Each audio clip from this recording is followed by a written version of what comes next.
Hello बच्चों, स्वागत है आपका हमारे प्यारे से YouTube चैनल कबूल ऑनलाइन क्लासेस पर। तो लास्ट वीडियो में हम लोगों ने डिस्कस किया था किसके बारे में, आरएमएस के बारे में, और इक्वेशन हमने सॉल्व कर ली थी। इक्वेशन सॉल्व हो चुकी थी हमारी। अब बात आएगी किसकी, अब बात आती है फेजर्स एंड फेजर डायग्राम।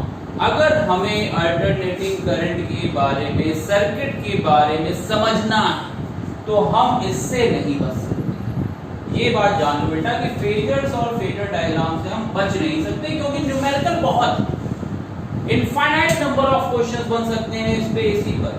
तो जब तक अगर आप एक बुक लगाओगे, दूसरी बुक में कोई अच्छा क्वेश्चन आ गया, तो इसलिए क्या करेंगे, हमें फेजर और फेजर डायग्राम के बारे में क्लियर कट पता होना चाहिए। फेजर और फेजर डायग्राम क्या क्या होते हैं, ठीक है।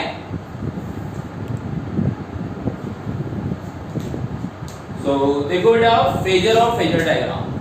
अभी इससे पहले के जो वीडियो हुए थे अल्टरनेटिंग में, तो हम लोग को अल्टरनेटिंग के बारे में ये पता है कि करंट को अगर हम रिप्रेजेंट करते हैं, करंट की जो इंस्टेंटेनियस इक्वेशन होती है वो क्या होती है, I naught sine omega t, ठीक है। ऐसे ही वोल्टेज को भी बताते हैं, V not sine omega t plus five मान लिया, ठीक है। हमने कह दिया कि करंट और वोल्टेज के बीच में जो फेज डिफरेंस है, यहाँ पे जो फाई है, ये अब करंट और वोल्टेज के बीच का क्या बताता है, फेज डिफरेंस। तो अगर हम करंट और वोल्टेज को रोटेटिंग वेक्टर के टर्म्स में ले लें, रोटेटिंग वेक्टर टर्म्स मींस क्या है, जैसे मान लो अगर हमें टाइम का ग्राफ बनाना है, टाइम और वोल्टेज का ग्राफ बनाना है, ठीक है। तो अगर हमने वोल्टेज को इस डायरेक्शन में मान लिया, V हम यहाँ पे रिप्रेजेंट कर रहे हैं, तो ये हो जाएगी इसकी मैक्सिमम वैल्यू V नॉट। ये जो एंगल है, देखते जाना, ये जो एंगल है anti clockwise plus x axis से प्लस टाइम से, वो हमने मान लिया ओमेगा टी, ठीक है। वो हमने कितना मान लिया, ओमेगा टी मान लिया। तो देखो अगर हम इसका कंपोनेंट लेते हैं तो V नॉट ये है ना, थीटा से दूर वाली साइड क्या होती है, कॉस थीटा होती है, आ जाएगा V नॉट साइन ओमेगा। तो देखो यहाँ पर अगर हमने इस वोल्टेज को रोटेटिंग वेक्टर दिखा दी तो V हो गया और ये हो गया टाइम। अब मान लिया इस इक्वेशन के लिए दोनों के मिड में डिफरेंस कितने का है, 5 का। या मान लो अभी बहुत सिंपल सी बात करते हैं, हम कह देते हैं अभी फेज डिफरेंस नहीं है। तो जब फेज डिफरेंस नहीं है, इसका मतलब क्या है, करंट की भी सेम डायरेक्शन होगी। तो यहाँ पे ये हमने दिखा दी आई नॉट, और ये अब इस समय बी और आई को भी रिप्रेजेंट कर रहा होगा। इसका मतलब दोनों के बीच में फेज डिफरेंस क्या है, जीरो है। जीरो है तो बेटा दोनों के दोनों एक ही लाइन पर जाएंगे कि नहीं जाएंगे। तो देखो ये वी नॉट आ गया और ये आई नॉट आ गया, ठीक है। तो फेजर डायग्राम, फेजर्स क्या होते हैं, फेजर्स होते हैं अगर हम वोल्टेज को और करंट को रोटेटिंग वेक्टर के टर्म्स में दिखाते हैं, रोटेटिंग वेक्टर्स पे रिप्रेजेंट करते हैं, तो इनको बोलते हैं फेजर। और ये जो डायग्राम बनता है इसको हम लोग बोलते हैं फेजर डायग्राम। अब देखो इस पे और क्वेश्चन कराते हैं। जैसे मान लो कि वोल्टेज हमने कह दिया एक्स एक्सिस, या हमने कह दिया करंट जो है वो एक्स एक्सिस पर है, वोल्टेज नहीं दिखाते, करंट दिखाते। तो करंट हमने कह दिया एक्स एक्सिस पर है, वोल्टेज हमने कह दिया वाई एक्सिस पर है, प्लस वाई। तो बताओ ये जो एंगल आ रहा है वो कितने का आ रहा है, 90 डिग्री आ रहा है। तो 90 डिग्री मींस क्या हो कि इस समय वोल्टेज जो है, जो वोल्टेज है वो क्या कर रहा है, लीड कर रहा है। कितना लीड कर रहा है, 90 डिग्री।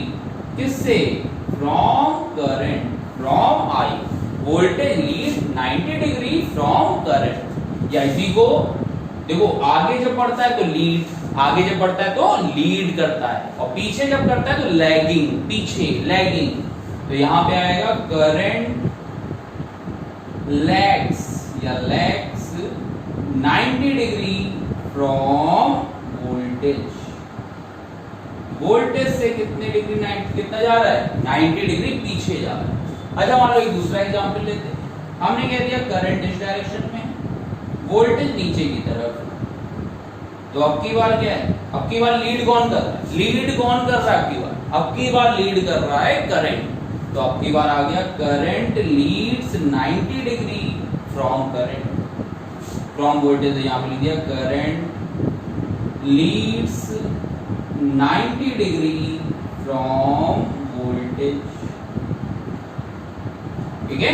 या इसी को अगर वोल्टेज के टर्म्स में बोलेंगे तो क्या बोलेंगे, voltage lags 90 degree from current. Note कर लो बेटा सब, छाप लो बिल्कुल इसको। फेजर डायग्राम, इस तरीके का जो डायग्राम बनता है इसी को हम लोग क्या बोलते हैं, इसको बोलते हैं फेजर डायग्राम। तो फेजर और फेजर डायग्राम के बाद हम लोग अब स्टडी कर सकते हैं किसकी, एसी सर्किट, ठीक है। Different types of AC circuit बनते हैं आप, तो एक एक करते हुए सारे की स्टडी करेंगे। नोट कर लो इसको।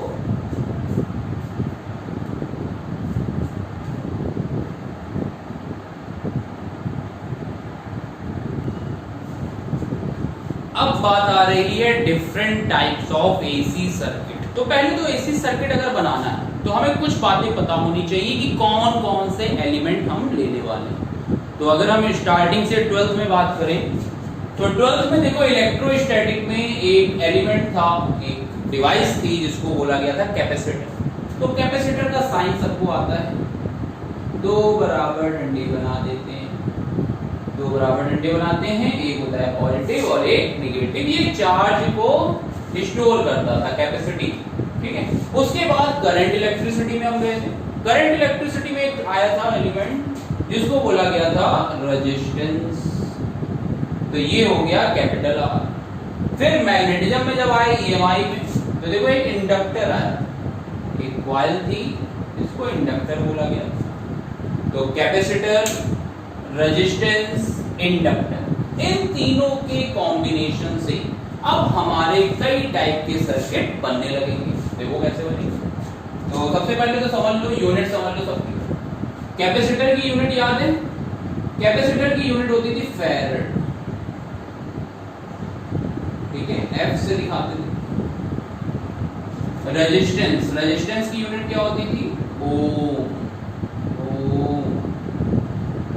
तो योगा किया करो, बोला ओम, अनुलोम विलोम, तो ओम आ गया। फिर उसके बाद क्या आता है, हेनरी। हेनरी क्या होता है, कैपिटल एच। तो ये आ गया एक सी, आर और एल।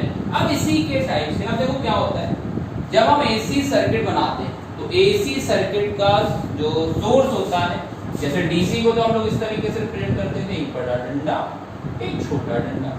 बड़ा वाला होता था पॉजिटिव, छोटा वाला होता था नेगेटिव। लेकिन यहाँ पर जब एसी सोर्स की बात आएगी तो हम लोग इस तरीके से बना देंगे, नीचे लिख देते हैं V = V0 sin omega t। तो ये हो गया एसी सोर्स,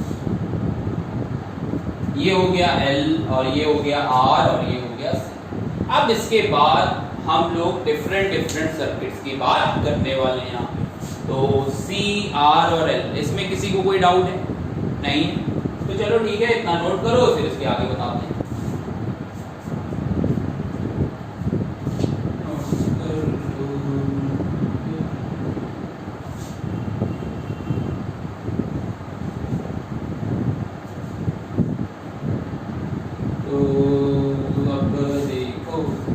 अब बनने वाला है सर्किट।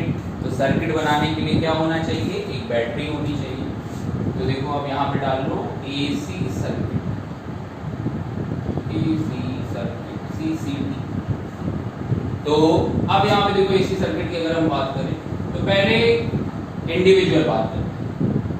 प्योर रेजिस्टेंस, प्योर मतलब ये दूध नहीं है ज्ञान का, प्योर रेजिस्टेंस, ठीक है, शुद्धता ही हमारी पहचान है। तो प्योर रेजिस्टेंस आया है।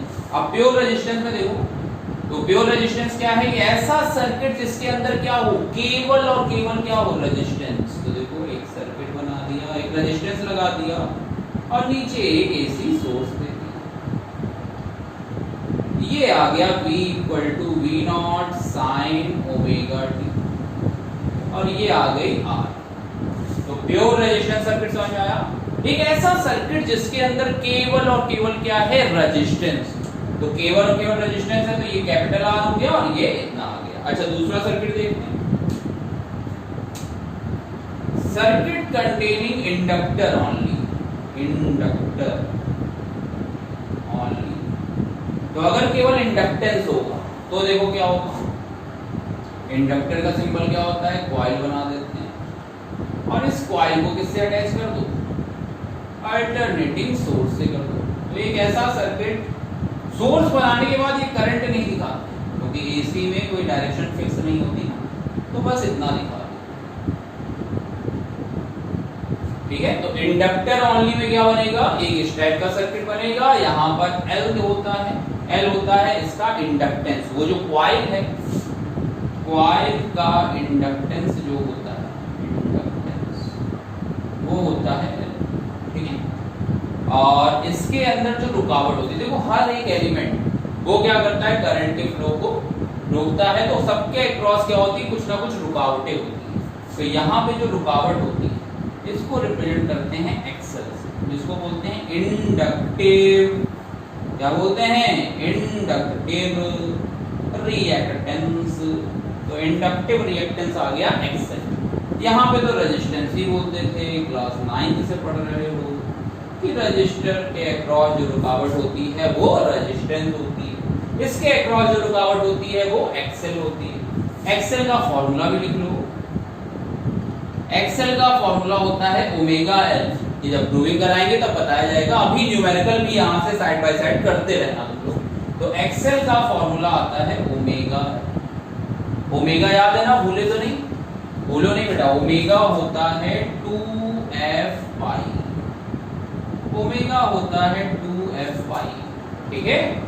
फिर उसके बाद देखो वोल्टेज जब भी निकालते हैं हम लोग, तो वोल्टेज अक्रॉस रेजिस्टेंस का फॉर्मूला याद है, क्या होता है, I into R।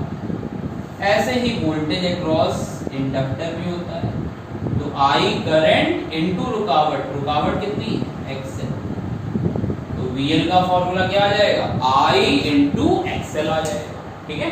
फिर उसके बाद आती है बात किसकी, उसके बाद बात आएगी कैपेसिटर की। तो वो सर्किट जिसमें केवल क्या हो, कैपेसिटर।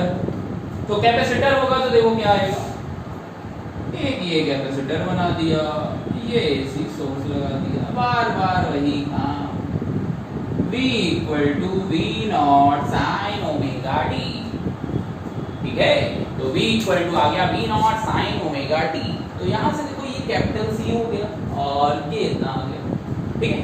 अब उसको कैपेसिटर बोलते हैं, इसके कई क्वेश्चन किए हैं हम लोगों ने, तो कैपेसिटर को तो हमें पता है। तो ये हो गया कैपेसिटेंस की जो वैल्यू होती है उसको क्या करते हैं, C से डिनोट करते हैं। C की यूनिट याद है, फैराड होती थी, लिखाई भी थी अभी। L की यूनिट क्या होती थी, हेनरी होती थी। अच्छा ये जो रुकावट है, रुकावट तो रजिस्टर ही होता है एक तरीके से, तो रुकावट की यूनिट क्या होती है, ओम। तो एक्सेल की यूनिट भी क्या होगी, ओम हो गई। फिर इसके बाद VL वोल्टेज है तो इसकी यूनिट हो गई वोल्ट। तो कहीं पर कोई भी डाउट हो तो अभी तक पूछ लो वोल्ट में। फिर उसके बाद देखो कैपेसिटेंस है, तो कैपेसिटेंस के अक्रॉस भी तो रुकावट होगी, अपोज करेगा ना ये। तो यहाँ पर उसको इंग्लिश में बोलते हैं कैपेसिटिव, क्योंकि इंग्लिश बोलते हैं यहाँ पे कैपेसिटिव रिएक्टेंस। कैपेसिटिव रिएक्टेंस होता है जिसको बोलते हैं XC, you can call only X। so capacitive reactance आता है XC। तो जितनी भी रुकावटें होती हैं you can call only X।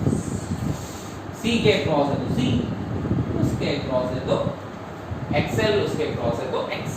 अब XC का फॉर्मूला देखो, XC का फॉर्मूला आता है 1/ओमेगा। ओमेगा का फॉर्मूला वही 2f(y) और VC का फॉर्मूला हो जाता है I into X। तो यहां तक नोट कर लो। अभी इंडिविजुअल सर्किट्स की बात की हमने।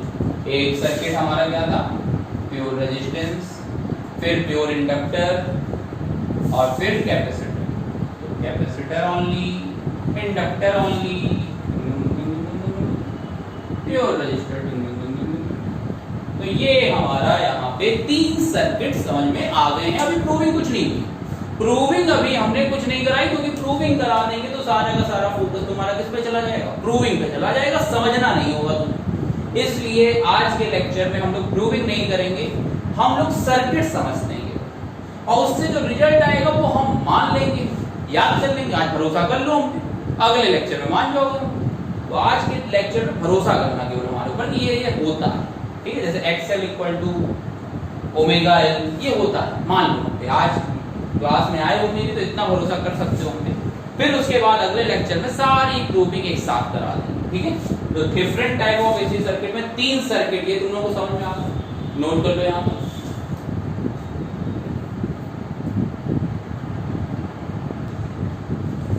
तो अभी हम लोगों ने फॉर्मूले इसके कर लिए हैं। फॉर्मूलों में आ गया है VR equal to IR, VL equal to I into XL, VC equal to I into X, ठीक है। अभी फेजर डायग्राम नहीं किया है क्योंकि अभी हमने थोड़ी देर पहले कहा था ना कि आज हम कोई प्रूविंग नहीं कराने जा रहे हैं, जो बताएंगे रिलेशन को याद कर लेना है, क्योंकि याद करोगे तो ज्यादा बेनिफिट रहेगा। प्रूविंग के बाद ही याद ही करना है, तो उसके बाद में कुछ होना नहीं। तो अगर मान लो रेजिस्टेंस R सर्किट है तो हमेशा याद कर लो न्यूमेरिकल के लिए, प्रूविंग के लिए नहीं, न्यूमेरिकल के लिए करंट को हमेशा मानोगे एक्स। तो ये करंट की डायरेक्शन, ठीक है, ये हो गई करंट की डायरेक्शन। अब जो VR आएगा, जो भी VR आएगा, जो वोल्टेज अक्रॉस रेजिस्टेंस आएगा, वो करंट की डायरेक्शन में ही आता है। तो I और VR इन दोनों की डायरेक्शन क्या है, सेम। तो यहाँ पर VR is in the direction of current। सबसे सिंपल सर्किट यही होता है। यहाँ पर फेज डिफरेंस V और I, इनके बीच का जो फेज डिफरेंस होता है वो कितना हो जाएगा, 0, जब दोनों के दोनों एक ही डायरेक्शन, दोनों में कोई ईगो प्रॉब्लम है ही। हम जो सोच रहे हैं वही तुम भी सोच रहे हो, हम जो नहीं सोच रहे वो तुम नहीं सोच रहे हो, तो दोनों के बीच में क्या ईगो प्रॉब्लम नहीं। तो फेज डिफरेंस की वैल्यू कितनी होगी, 0, और इसी को फाई से डिनोट करते हैं। तो फाई की वैल्यू कितनी आ गई, 0 आ गई। क्लियर है। दूसरा आता है हमारा एल सर्किट, इंडक्टर ओनली। तो एल सर्किट में देखो, एल सर्किट में हमने बताया करंट को हमेशा कहाँ रखोगे, एक्स एक्सिस पर, आई की वैल्यू इधर होगी। VL जो आएगा, वोल्टेज अक्रॉस इंडक्टर, तो जो VL की वैल्यू आएगी वो इस साइड आएगी।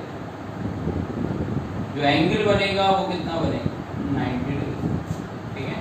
तो VL यहाँ पर जो VL होगा वो लीड करेगा, VL leads 90 degree from current, ठीक है। फेजर डायग्राम बेटा ये याद रखते हैं। यहाँ पर फाई की वैल्यू हो जाएगी 90 डिग्री। लीड कर रहा है, वोल्टेज लीड करेगा, वोल्टेज लीड करेगा किससे, करंट से, ठीक है। तो ये करंट हो गई और ये VL हो गई, ठीक है। ये फाई की वैल्यू 90 डिग्री समझ में आ गई।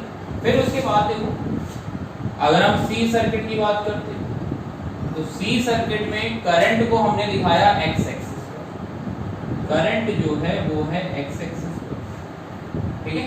तो आपकी बार जो VC आने वाला है, VC आता है डाउनवर्ड, माइनस वाई एक्सिस पर आता है। और इस केस में कौन लीड करने जा रहा है, करंट लीड करेगी।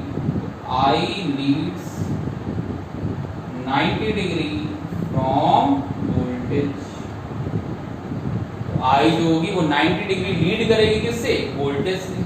फाई की वैल्यू यहाँ पर भी 90 डिग्री की आएगी, -90 भी बोल सकते हैं हम लोग, लेकिन डायग्राम दिखाना पड़ेगा। डायग्राम पे दिखाए बिना और लैंग्वेज लिखे बिना नंबर नहीं मिलने वाले। तो फाई की वैल्यू आ गई 90 डिग्री। तो फेजर डायग्राम के साथ वही जो तुम लोगों ने नोट किया था उसी के नीचे नोट करते चलो, फेजर डायग्राम के साथ आप समझ में आ गया। अब ये R सर्किट, L सर्किट और C सर्किट कंप्लीट हो गया। जो लोगों ने अभी हमने रफ किया था, तो R के नीचे इतना लिख लो, L के नीचे इतना, C के नीचे इतना और लिखना पड़ेगा, ठीक है। तो ये अब AC सर्किट किसका किसका, प्योर वालों का, जो शुद्ध है एकदम प्योर शुद्ध आदमी। जो R है उसके अंदर केवल रजिस्टेंस, मिलावट नहीं। L है तो पूरा L, L कुछ और ना समझने लगना, लल्लू भी होता है, कुछ और समझ रहे थे ना। C circuit, C C circuit जहां पर कैपेसिटेंस है, तो केवल सी सर्किट है, तो आई और बी सी आ गया। ठीक है, नोट कर लो इसको पूरा का पूरा।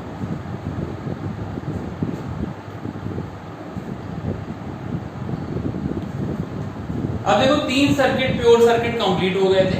चौथे सर्किट का नंबर आता है एल आर सीरीज सर्किट। तो डायग्राम पहले तो बना लेते हैं। डायग्राम बहुत सिंपल है। सबसे पहले जो लिखा है वो बना दो, तो एल बना दी, फिर आर लिखा है आर लगा दी, और यहाँ पे हमने एसी सोर्स। ठीक है, अब यहाँ पे देखो एल लिखते हैं, यहाँ पे हमेशा अपोज लिखने की आदत डालो, तो यहाँ पर आ जाएगा एक्स। ठीक है, इसके अक्रॉस जो वोल्टेज होगा वो हो जाएगा VL, और इसके अक्रॉस जो वोल्टेज होगा वो आ जाएगा VR। तो VL और VR समझ में आ गया। V का फॉर्मूला होता है V0 sin ओमेगा t, क्योंकि ये सोर्स कौन सा है, AC सोर्स है। AC सोर्स का फॉर्मूला सबको याद है। AC सोर्स का फॉर्मूला होता है V = V0 sin omega t। ठीक है, अब इसकी बात आती है बारी फेजर डायग्राम की। फेजर डायग्राम के बाद पिक्चर काफी क्लियर हो जाएगी। तो देखो, करंट को हमने बताया कि करंट को हमेशा किस डायरेक्शन में दिखाते हैं, I। करंट की वैल्यू में करंट हमेशा किधर होगी, x एक्सिस पर। करंट x एक्सिस पर दिखा दिया। ठीक है, VR बताओ कहां होगा। VR अभी थोड़ी देर पहले बताया था ना, रेजिस्टेंस सर्किट में जो VR होता है वो सेम डायरेक्शन में होता है। तो VR जो होगा वो सेम डायरेक्शन में। VL कहां होगा, VL होगा कहां पर, 90 डिग्री अपवर्ड। 90 डिग्री अपवर्ड आएगा, तो ये आ गया 90 डिग्री VL, ये हो गया 90 डिग्री। अब देखो VL और VR हमने क्या है, वेक्टर रिप्रेजेंट किए ना, तो जब वेक्टर रिप्रेजेंट किए तो हमें V रिजल्टेंट को निकालना पड़ेगा। और V रिजल्टेंट देखो, अगर हम यहाँ पर वेक्टर में दो वेक्टर 90 डिग्री पर लगे होते हैं तो उनका रिजल्टेंट मिड में कहीं होता है, तो ये हो जाता है V रिजल्टेंट। ठीक है, तो ये आ गया V रिजल्ट।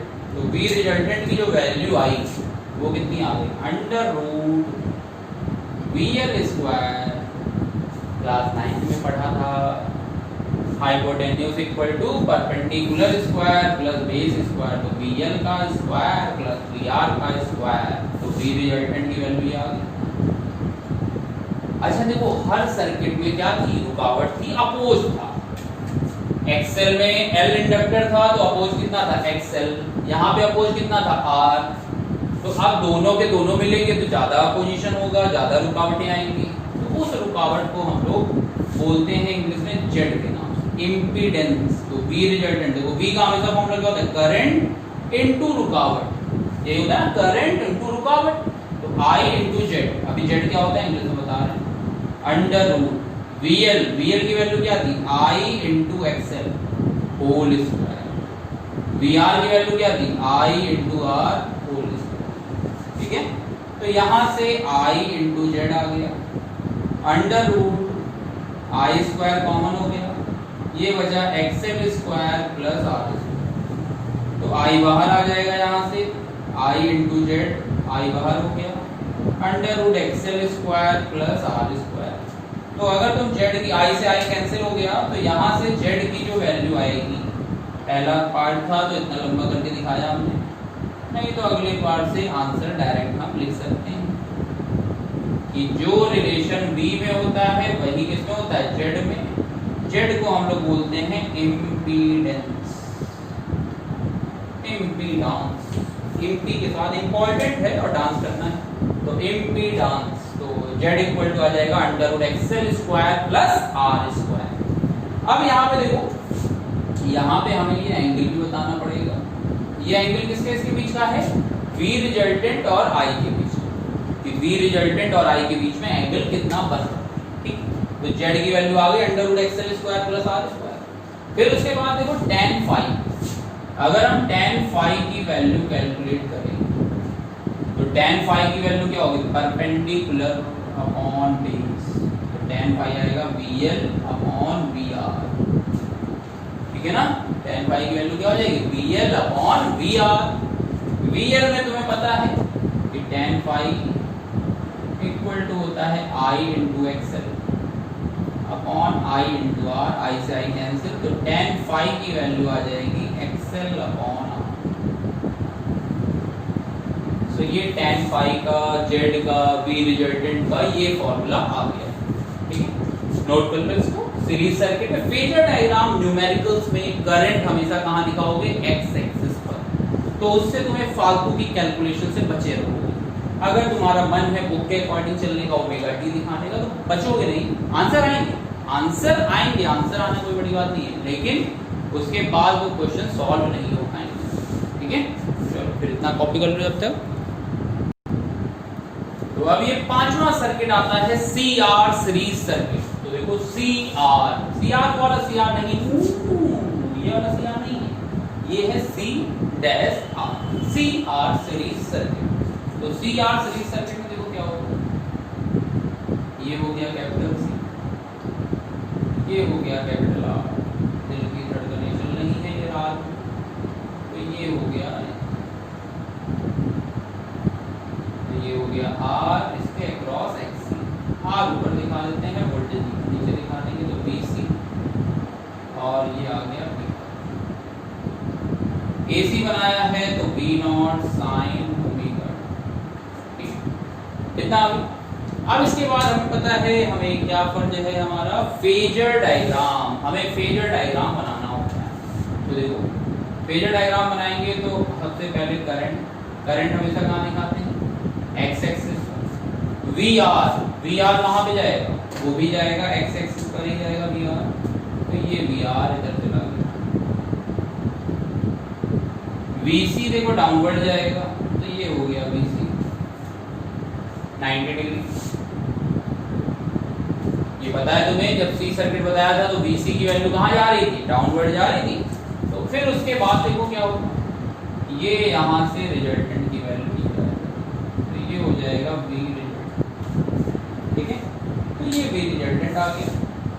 यहाँ से जब सॉल्व करेंगे तो देखो फिर से V रिजल्टेंट का फॉर्मूला, तो V रिजल्टेंट इक्वल टू आएगा under root VC square plus VR square, ये एंगल फाई मान लेंगे, फेज डिफरेंस, तो ये आ गया फाई। V रिजल्टेंट की वैल्यू हो गई under root VC square plus VR square, V resultant क्या हो जाएगा, I इंटू जेड, VC क्या आ जाएगा, I इंटू एक्सी का square plus I into R square, तो यहाँ से I into Z equal to under root I square, ये हो जाएगा XC square plus R square, तो फिर से वही Z equal to I, Z equal to I बाहर आ गया, under root XC square plus R बचा, तो यहाँ से I कैंसिल, तो Z इक्वल टू कितना हो जाएगा, under root XC square plus R, तो Z की वैल्यू आ जाएगी under root XC square plus R square, इतना नोट करो।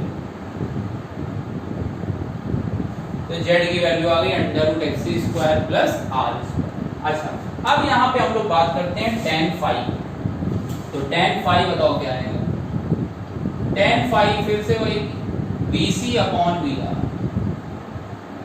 VC इक्वल टू होता है I into XC, VR equal to IR, तो tan फाई की वैल्यू इतनी आ गई, I से I cancel, so tan phi equal to आ गया XC upon R, tan phi की वैल्यू आ गई XC अपॉन R आ गई। ठीक है, अब इसके बाद देखो क्या है, फाई यहाँ पे क्या होगा, पीछे होगा करंट से 90, कुछ फाई एंगल क्या होगा, डाउनवर्ड होगा, लैग कर रहा होगा V रिजल्टेंट, तो tan फाई की वैल्यू ये आ गई। तो सी आर सर्किट पूरा समझ में आ गया। फॉर्मूलों में कोई डाउट है, फॉर्मूले याद मत करना, तुरंत डायग्राम बनाना कौन सा सर्किट है, ताकि तुम्हें तुरंत समझ में आ जाए कि वो लीड कर रहा है, लैग कर रहा है, क्योंकि आंसर में कभी कभी कंफ्यूजन होता है। तो V रिजल्टेंट की वैल्यू आ जाएगी under root VR square plus VC square, और यहाँ से जब सॉल्व करेंगे तो tan फाई की वैल्यू आ जाएगी XC अपॉन R आ जाएगी। ठीक है, नोट कर लो इसको।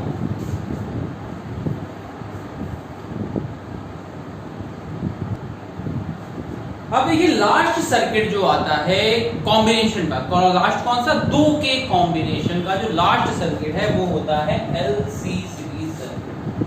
तो डायग्राम बनाने में तो कोई दिक्कत नहीं है, L हो गया, C हो गया, XC, XL,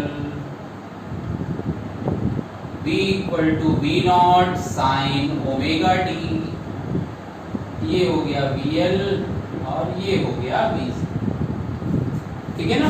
तो देखो अब फेजर डायग्राम बनाएंगे। करंट को हमेशा कहाँ पे रखते हैं, एक्स एक्सिस पर।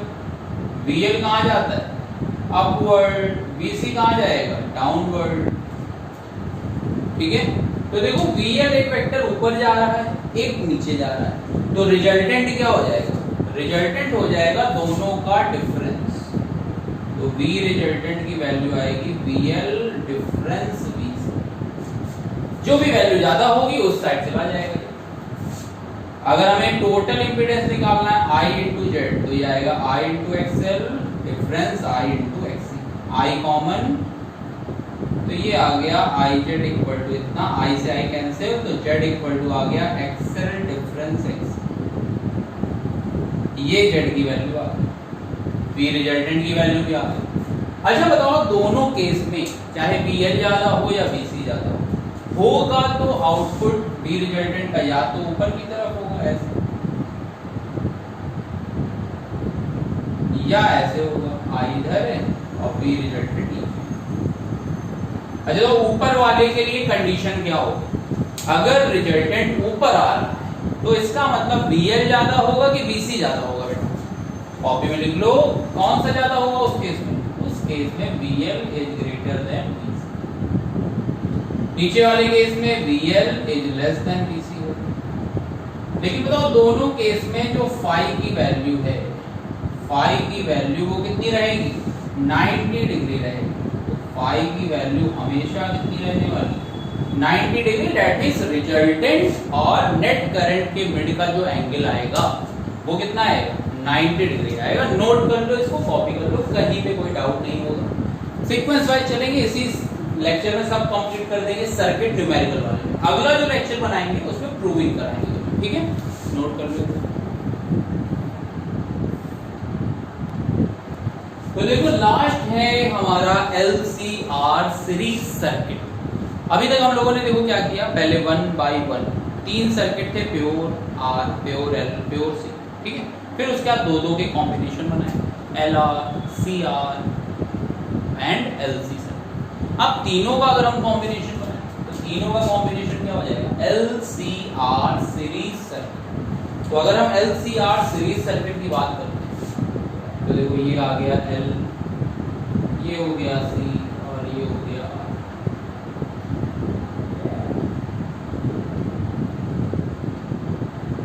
इसके अक्रॉस वोल्टेज VL,